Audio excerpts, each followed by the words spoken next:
بسم اللہ الرحمن الرحیم۔ السلام علیکم گائز، امید کرتا ہوں آپ سب ٹھیک ہوں گے، میں بھی بالکل ٹھیک ہوں۔ آج کا جو ہمارا ٹاپک ہے اس میں ہم اسلامک پرسنل لاء سیریز جو ہم نے کنٹینیو کی تھی، اسٹارٹ کی تھی، اس کو کنٹینیو کر رہے ہیں۔ اس میں آج جو ٹاپک ہے وہ ہے میرج کے حوالے سے ہم ٹاپکس پڑھیں گے۔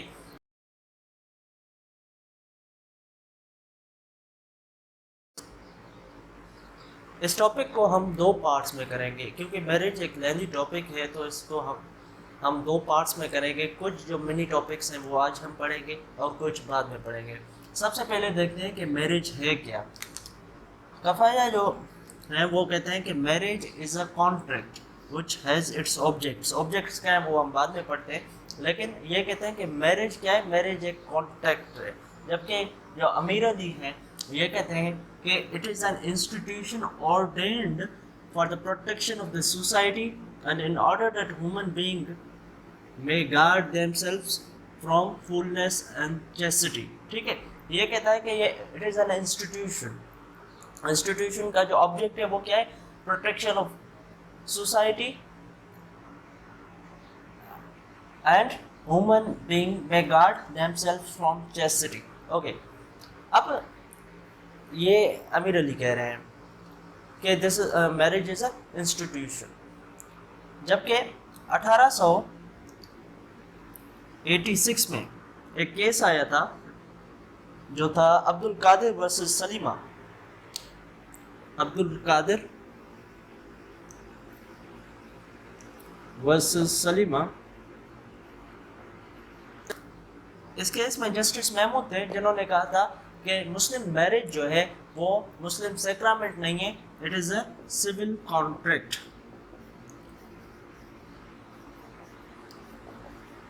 اوکے، سول کانٹریکٹ ہے۔ پھر 1933 میں ایک اور کیس آیا جس میں جسٹس محمد سلیمان جو کہ چیف جسٹس تھے، انہوں نے ڈس ایگری کیا جسٹس محمود کے ساتھ، اور انہوں نے کہا کہ میرج جو ہے، مسلم میرج وہ مسلم سیکرامنٹ ہے۔ اگر ہم اسلام کے حوالے سے دیکھیں تو اسلام میں بھی میرج کے لیے زور دیا گیا ہے۔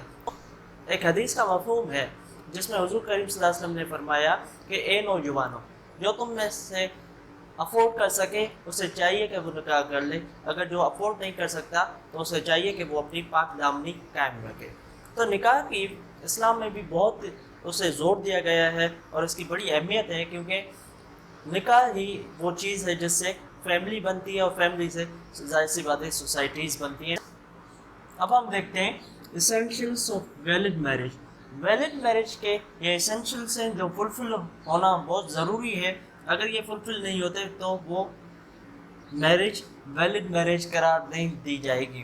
دیکھیں، سب سے پہلا جو اسینشیل ہے وہ ہے offer and acceptance. Offer and acceptance means ایجاب و قبول، مطلب جو ایک پارٹی ہے، پارٹیز دو ہوتی ہیں میرج میں، ایک دولہا دوسرا دلہن، تو ایک سائڈ سے آفر ہے اور دوسری سائڈ سے کیا ہے، ایکسیپٹنس اس کی ہو جائے، تو یہ ضروری ہے ویلڈ میرج کے لیے کہ آفر بھی ہو اور اس کے بعد میں ایکسیپٹنس بھی ہو۔ دیکھیں، اس میں کنسنٹ ہونا لازمی ہے، کنسنٹ کے بغیر جو میرج ہوگی وہ ویلڈ میرج نہیں ہوگی۔ حنفی کہتے ہیں کہ وہ وائڈیبل ہوگی، جبکہ دوسرے اسکول آف تھاٹ جو ہیں وہ کہتے ہیں کہ وہ میرج جو کنسنٹ کے سوا ہے تو وہ تو میرج ہی وائڈ میرج ہوگی۔ وائڈ میرج، ویلڈ میرج اور وائڈیبل میرج یہ کیا ہے، یہ ہم آگے دیکھتے ہیں، اس کو پڑھیں گے ہم۔ سیکنڈ ہے کیپیسٹی۔ کیپیسٹی میں دو چیزیں آ جاتی ہیں۔ کیپیسٹی میں کون سی دو چیزیں آتی ہیں؟ ایک ساؤنڈ مائنڈ کہ وہ ساؤنڈ ہو، دوسرا میجر ہو، عاقل اور بالغ۔ عاقل اور بالغ ہونا دونوں پارٹیز کے لیے، دلہے کے لیے بھی اور دلہن کے لیے بھی عاقل اور بالغ ہونا ضروری ہے، اس کے سوا ویلڈ میرج نہیں ہوگی۔ یہاں پہ کوشچن ارائز ہوتا ہے کیا پھر چائلڈ میرج ہو سکتی ہے یا نہیں ہو سکتی؟ چائلڈ کیونکہ میجر نہیں ہوتا تو اس کی میرج ہوگی یا نہیں ہوگی، یہ ہم آگے دیکھتے ہیں، آگے ہم سب ٹاپک میں پڑھیں گے، ویٹ کیجیے گا، اس کے لیے پورا لیکچر دیکھتے رہیے گا، یہ بھی ہم ڈسکس کر لیں گے، ٹھیک ہے۔ اب تھرڈ ہے فری کنسنٹ۔ کنسنٹ کا ہونا، جیسا کہ میں نے یہاں پہ بھی آپ کو بتایا کہ کنسنٹ کا ہونا اور فری کنسنٹ کا ہونا بہت ضروری ہے۔ فری کنسنٹ کے بغیر جو شادی ہوگی وہ حنفی اسکول آف تھاٹ کہتے ہیں کہ وہ وائڈیبل ہوگی، جبکہ دوسرے اسکول آف تھاٹ ہیں وہ کہتے ہیں کہ وہ میرج جو کہ فری کنسنٹ کے بغیر ہے وہ وائڈ ہوگی، وائڈیبل نہیں وائڈ ہوگی، ٹھیک ہے۔ اب یہاں پہ ایک کوشچن ارائز ہو جاتا ہے کہ جو گرل ہے، لڑکی ہے، دلہن ہے، وہ بغیر گارجین کے کنسنٹ سے شادی کر سکتی ہے یا نہیں کر سکتی ہے؟ اس کے حوالے سے ایک کیس لا موجود ہے جو کہ P L D 1981 F S C page number 308۔ اب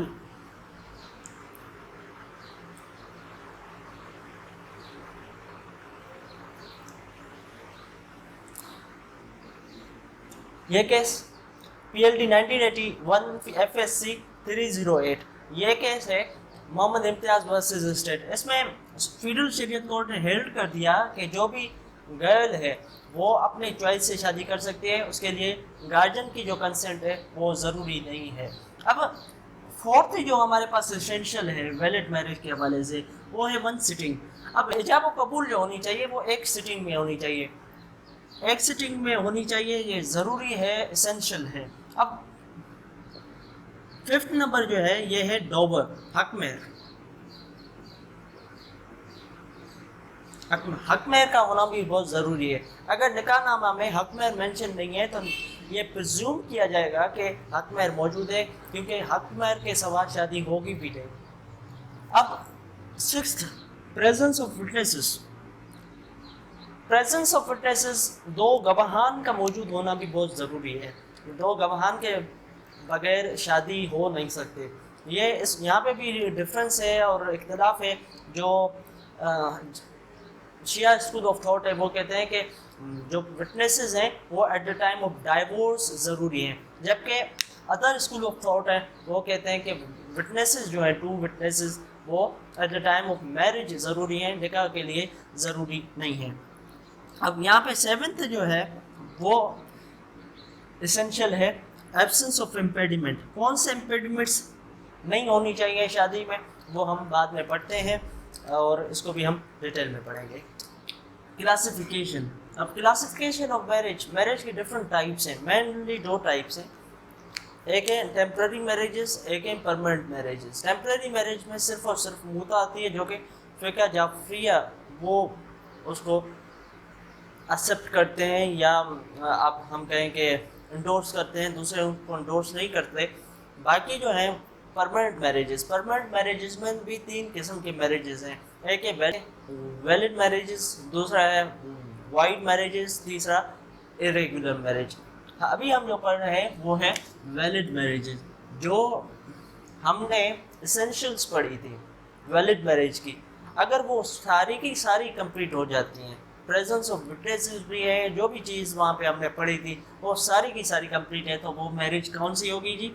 وہ ہوگی ویلڈ میرج۔ اب ویلڈ میرج کے میں اس کا رزلٹ کیا ہوگا کہ سیکسول انٹرکورس لافل ہو جائے گی، اس کے نتیجے میں جو بچہ پیدا ہوگا وہ بھی لیگیٹیمیٹ ہوگا، اور وائف جو ہے وہ ڈوور کی حق رکھتی ہوگی، اس کو ڈوور دینا لازمی ہے، مینٹیننس خرچہ دینا لازمی ہے، ریزیڈنس بھی اسے دینا لازمی ہے، ٹھیک ہے۔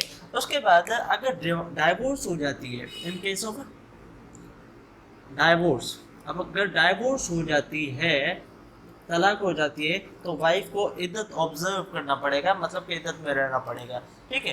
اب اگر ویلڈ میرج ہو جاتی ہے تو اس کا ایک رزلٹ یہ بھی ہوگا کہ رائٹ آف انہیریٹنس ہو جائے گا۔ اگر فار سپوز وائف کی ڈیتھ ہو جاتی ہے تو ہسبینڈ کا رائٹ ہوگا انہیریٹنس میں، اگر ہسبینڈ کی ڈیتھ ہو جاتی ہے تو وائف کی ہسبینڈ کی پراپرٹی میں رائٹ ہوگا وراثت کا، ٹھیک ہے۔ یہ ہے ویلڈ میرجز کے بارے میں۔ اب ہم دیکھیں گے وائڈ میرجز۔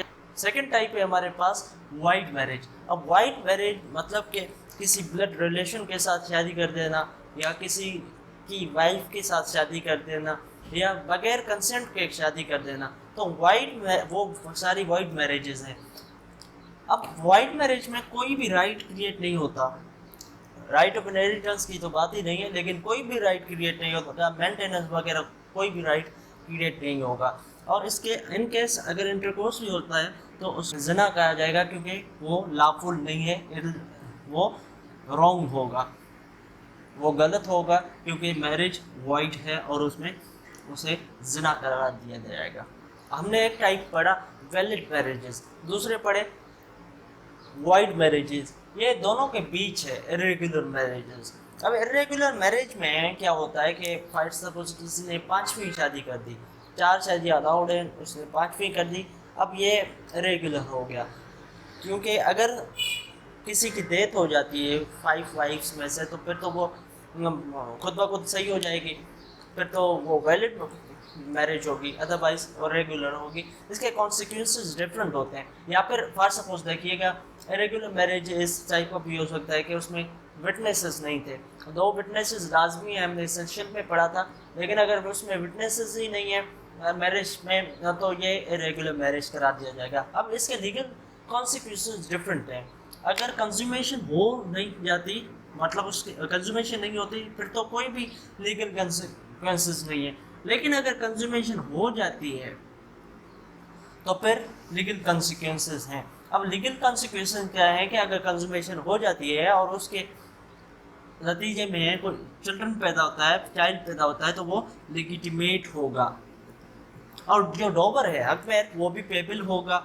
چلڈرن جو ہوں گے وہ انہیریٹ کریں گے اپنے ماں سے بھی اور اپنے باپ سے بھی. لیکن جو اسپاؤسز ہیں ہسبینڈ اینڈ وائف وہ ایک دوسرے سے انہیریٹ نہیں کریں گے ارریگولر میرج میں. اور اس میں کوئی بھی پارٹی دلہن یا دلہا ارریگولر میرج کو ٹرمینیٹ کر سکتا ہے. یہ ہے ارریگولر میرج.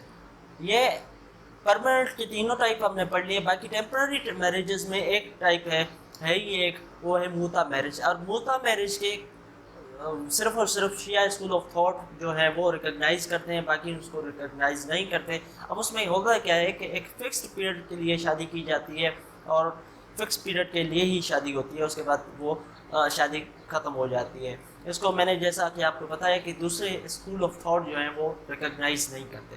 تو آج کے لیے اتنا ہی. باقی میرج کے حوالے سے کوئی کچھ سب ٹاپکس ہیں، 2-3 ہیں، وہ ہم دوسرے پارٹ میں سمجھ لیں گے اور پڑھ لیں گے. تھینک یو ویری مچ. اگر آپ کو کوئی کوشچن ہے تو آپ کمنٹ باکس میں کمنٹ کر سکتے ہیں اور میرے سے پوچھ سکتے ہیں. اور اگر آپ کو کوئی ٹاپک بھی سمجھنا ہے تو وہ آپ کمنٹ باکس میں ٹاپک سجیسٹ کر سکتے ہیں، انشاءاللہ اس میں ویڈیو بنائی جائے گی. Thank you very much. اللہ حافظ.